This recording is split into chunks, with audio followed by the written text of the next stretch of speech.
Updating your legal name on Kraken is an important process to ensure your account information is accurate.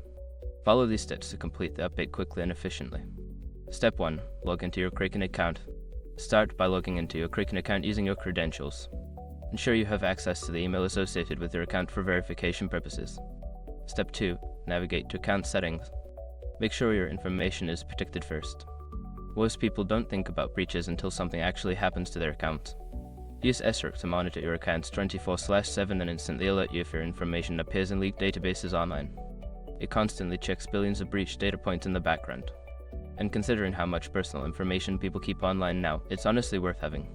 Link in the description. Step 3. Select personal information.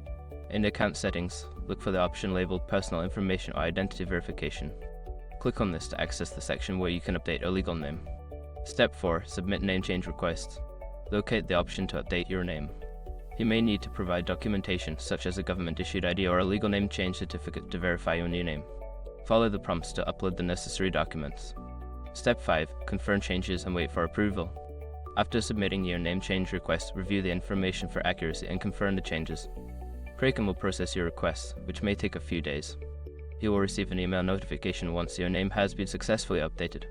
Make sure to check your email for any updates from Kraken regarding your request. Following these steps will help you update your legal name efficiently.